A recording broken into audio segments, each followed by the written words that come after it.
কিসে রমা, এদিকে এদিকে এদিকে। মানুষের না সব থেকে কম যদি কিছু থাকে সেটা হলো ধৈর্য, বুঝতে পারছেন?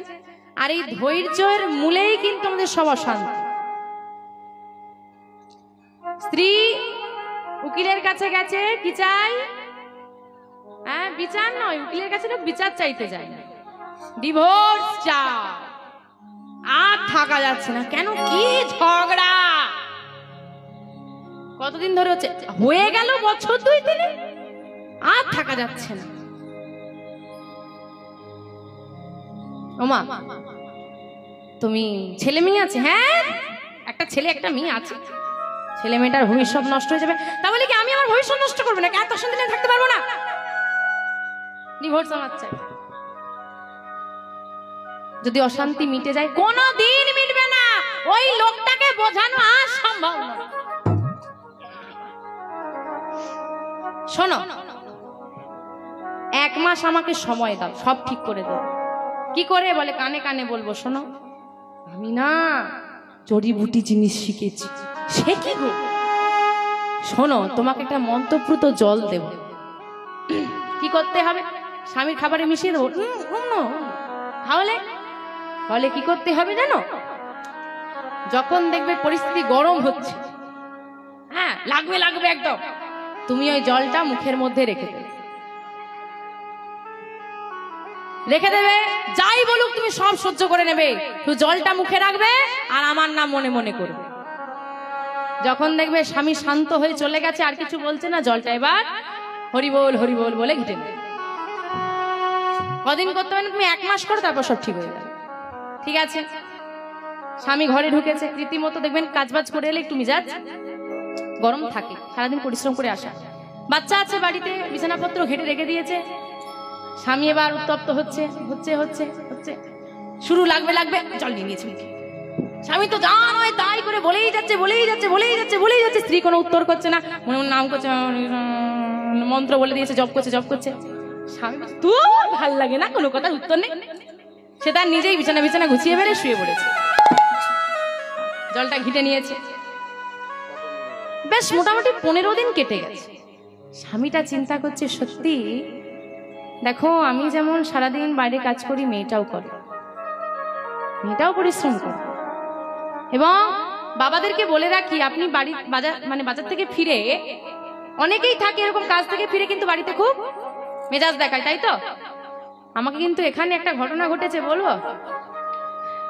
একজন বাবা বলছে, দেখো তুমি একটু মায়েদেরকে কিন্তু ভালো করে বলবে। পাশ থেকে এক মা বলছে, ও আমাদেরকে বলবে, ও বাবাদেরকে একটু ভালো করে বলো দেখি।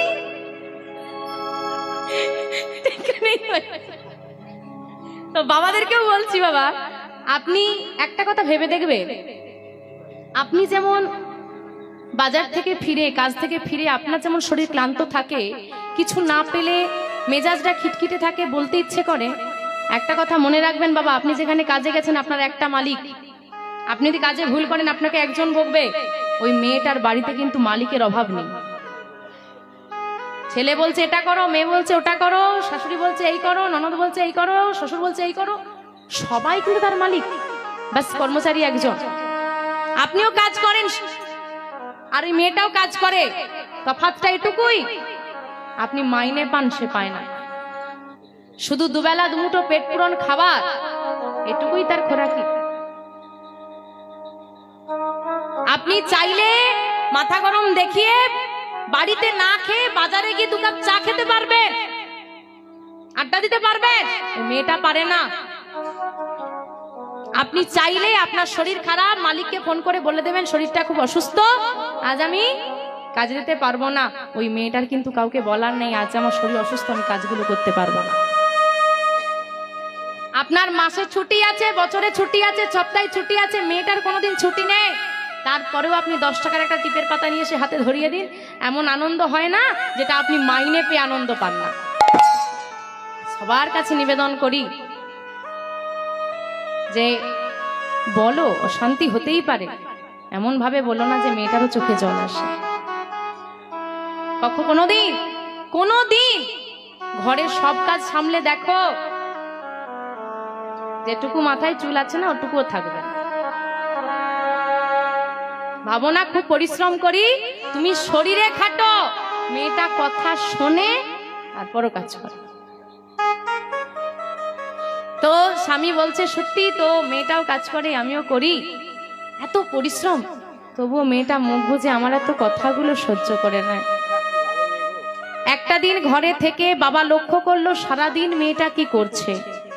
শুরু হলো কাজ থেকে এসে সেও বিশ্রাম নিয়ে যেটুকু অগোছালো আছে, বুঝতেই পারলো যে বাচ্চারা করে, কি করবে, কতবারই বা গোছাবে, নিজেও কাজগুলোয় হাত লাগাতে শুরু করলো।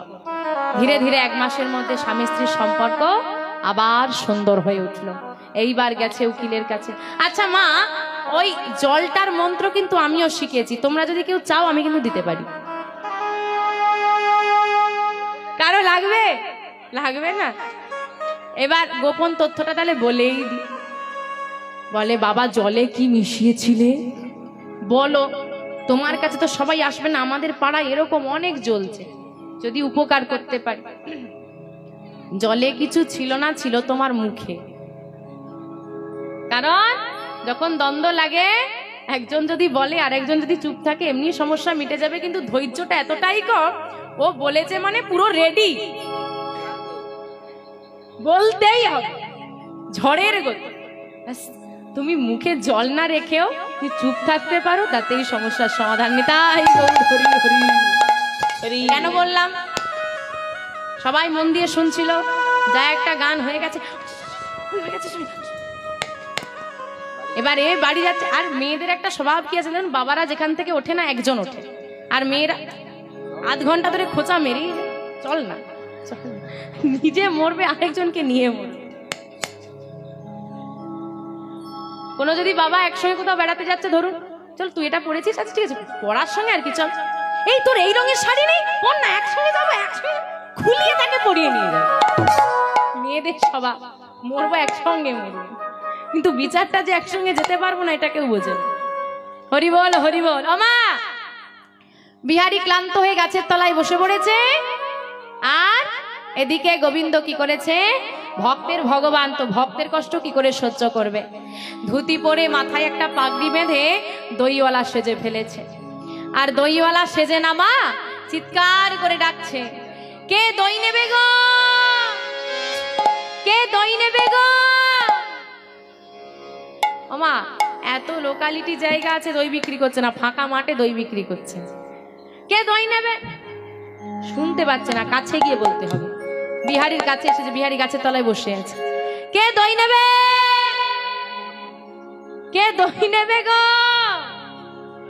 বাবা কি ঘুমোচ্ছে, ওমা ঘুমোচ্ছে, অচৈতন্য হয়ে গেছে, মানে খিদায় ক্ষুদায় আর তৃষ্ণায় এতটাই শরীরটা তার দুর্বল হয়ে গেছে যে অচৈতন্য। যখন ডাকে সাড়া এলো না, স্পর্শ করলো দেহ ভগবান। ও ভাই কে, সারা দেহ কেমন শীতল হয়ে গেল, কে তুমি। আরে আরে ভয় পেও না, আমি তো দইওয়ালা, দই নেবে না, নাও না। না ভাই আমি দই নেব না। কেন? আমার কাছে যে কড়ি নেই। ও আজকে ভীষণ রোদ, আর পাচ্ছি না, তোমার পাশে একটু বসি। হ্যাঁ, ভক্তের পাশে বসলো ভগবান, নিজে নিজেই বলছে, মা কোন সকাল থেকে বেরিয়েছি, কেউ আমার দই নিল না, কেউ যখন দই নিল না আর কাউকে নিতে হবে না, আমি নিজেই খেয়ে। দেখো শেষবারের মতো বলছি, দইটা কি তুমি নেবে, না হলে কিন্তু আমি খেয়ে ফেলবো। না আমি নেব না। ঠিক আছে, মুখ গহ্বরের সামনে ধরেছে। আমরা কিছু খেলে পাশের জনকে কি বলি, দাদা নেবে নাকি, একটু নেবে, সেবা করো না একটু। না আরে বাবা কিনতে হবে না, আমি নিজে সেবা করে নিচ্ছি, এতটা কি দই আমি একা খেতে পারবো, তুমি একটু নাও। আমি অচেনা ব্যক্তির জিনিস নিই না, অচেনা ব্যক্তির জিনিস আমি নিই না। অচেনা মনে মনে হাসছে, আর ভগবান বলছে, যার জন্য মাকে ছাড়লি, ঘর ছাড়লি, সে তোর কাছে অচেনা।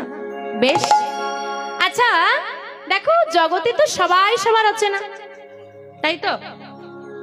এই যে এতজন সবাই মিলে বসে গল্প করছি, থরি না তোমাদেরকে চিনি, তুমি আমাকে চেনো, পরিচয় করে নিলেই হয়। আচ্ছা তোমার নাম কি বলো?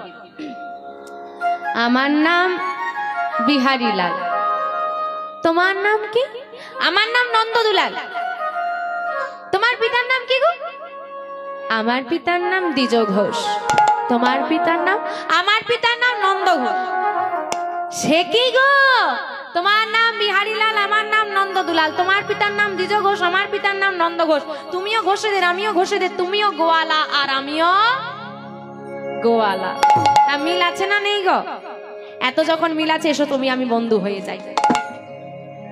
নন্দদুলাল বিহারী লাল বন্ধু হয়ে গেল।